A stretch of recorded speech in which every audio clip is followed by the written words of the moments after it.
Welcome to फिल्मी मंत्रा। मैं हूं राकेश और आज हमारे साथ अनारकली ऑफ आरा मौजूद है। स्वरा भास्कर हमारे साथ है आज।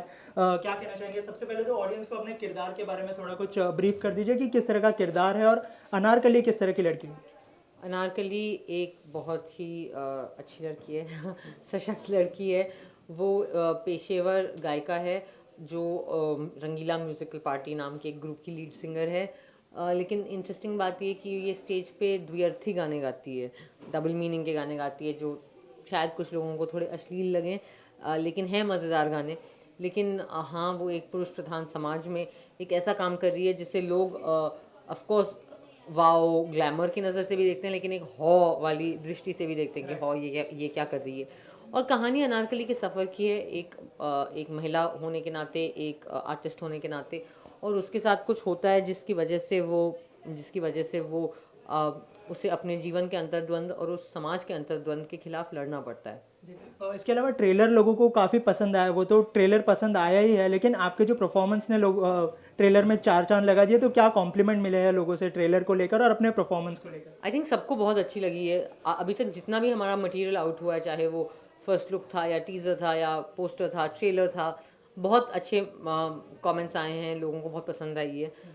मुझे अच्छा लग रहा है ऑब्वियसली, क्योंकि मेरी आखिरी सबसे बेस्ट चीज़ मुझे ये अच्छा लगता है सुनने के लिए कि मतलब पिछले एक साल के अंदर नील बटे सन्नाटा और अनारकली दो एकदम ही अलग किरदार करने को मिले, और लोगों का ये होता है कि कैसे आप इतने अलग अलग किरदार कर सकते हो, और दोनों किरदार में ऐसे लग रहा है कि बिल्कुल वही है, किरदार ही है, स्वरा नहीं है। ये एक अभिनेता के लिए बेस्ट कॉम्प्लीमेंट हो सकता है। जैसे कि आपने जिक्र किया नील बटे सन्नाटा का, काफ़ी अच्छी परफॉर्मेंस थी, अवार्ड विनिंग परफॉर्मेंस थी, तो उसके बाद कॉन्फिडेंस बढ़ा है अपनी परफॉर्मेंस को लेकर और एक्टिंग को लेकर? हाँ, कॉन्फिडेंस बढ़ा है, लेकिन ऑफकोर्स एक नर्वसनेस तो रहती है जो रहनी भी चाहिए। ज़्यादा कॉन्फिडेंस एक आर्टिस्ट के लिए बुरी चीज़ है। बट मैं एक्साइटेड हूँ, मैं खुश हूँ, मुझे अलग अलग किस्म के ऐसे किरदार करने को मिले, ये सबसे अच्छी चीज़ है मेरे लिए। जी। जैसे आपने किरदारों की बात की, हमेशा से आपको एक अलग किरदार में देखा गया, तो जब भी आप कैरेक्टर या फिर किरदार चूज़ करती है तो क्या थॉट प्रोसेस होता है उसके पीछे? मैं कोई भी जब स्क्रिप्ट या कहानी चूज़ करती हूँ तो मेरे लिए ज़रूरी होता है कि इस कहानी का कुछ असर होना चाहिए। ये किरदार इस एक दो चीज़ें, एक तो इसका असर होना चाहिए और दूसरा मुझे परफॉर्म करने का चांस मिलना चाहिए।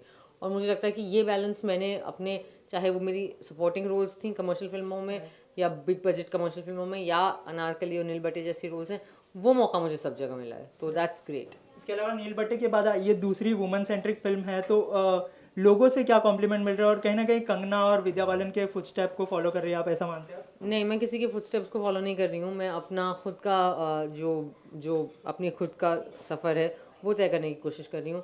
मैं हमेशा कहती हूँ कि किसी भी आर्टिस्ट के पास मुझे किस किस्म की फिल्में ऑफ़र हो रही हैं, ये इस पे कोई कंट्रोल नहीं है, लेकिन मैं किसे हाँ बोल रही हूँ, इस पे मेरा कंट्रोल है। तो वो मेरी अपनी कोशिश है, और मुझे लगता है फ़िलहाल इंडस्ट्री में कई ऐसी बहुत ही बेहतरीन अदाकाराएँ हैं, अभिनेत्रियाँ हैं जो अब इस किस्म के काम कर रही हैं।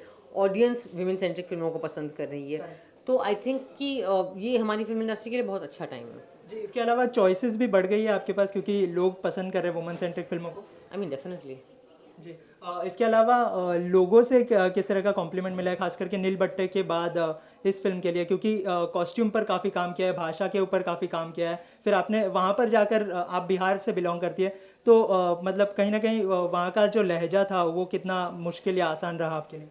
वेल मतलब आई थिंक कि एक अलग किरदार था, ऐसी दुनिया थी जो मैंने कभी देखी नहीं है, तो ऑब्वियसली उसके लिए प्रिपरेशन करना पड़ा। मैंने प्रिपेयर भी किया, मैं आरा गई, मैंने किया वो सारा जो प्रेप में ऐसे महिलाओं से मिली, अनारकली जैसी लड़कियों से। एक्चुअली मुन्नी ऑर्केस्ट्रा पार्टी आरा में एक है, वहाँ पे उनके साथ मैंने काम किया, मतलब उनसे मैंने रिसर्च किया उनके साथ। तो इसके अलावा अब बेस्ट ये लग रहा है मुझे कॉम्प्लीमेंट की, लोग कहते हैं कि ऐसी दुनिया है जो कभी देखी नहीं है, और दूसरा लोग कहते हैं कि स्वरा होगी तो अच्छी फिल्म होगी। नील बटे के बाद ये जो एक है कि हाँ स्वरा है तो एक अच्छी फिल्म है, ये बेस्ट चीज़ है मेरे लिए। जी।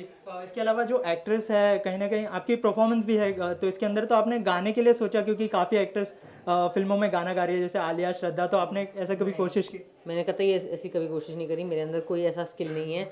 मुझे लगता है कि जो प्लेबैक सिंगिंग है वो एक पर्टिकुलर फील्ड है हमारी इंडस्ट्री में, और उनके लिए ट्रेंड लोग होते हैं जो बहुत ही अच्छा गाते हैं, तो उन्हें अपना काम करने दिया जाए लाइफ में। जैसे कि मैंने पहले भी कहा कि आपको हर किरदार में देखा गया, तो ऐसा कोई जॉनर है जिसमें अभी भी खुद को एक्सप्लोर करना बाकी है इन फ्यूचर? बहुत सारे ऐसे किरदार हैं। मैं मुझे लगता है कि ये तो सिर्फ शुरुआत है।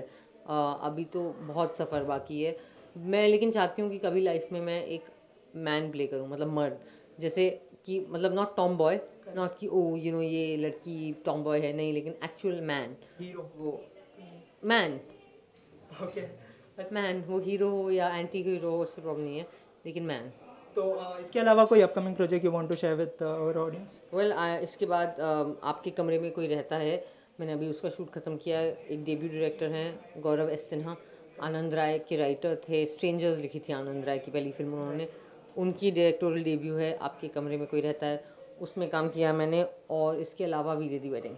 जी, तो ये थी हमारे साथ स्वरा भास्कर, और आप देखते रहिए Filmi Mantra. Please like share subscribe. Thank you so much. Hi, this is Swara Bhaskar Urf Anarkali of Ara, and you're watching Filmy Mantra.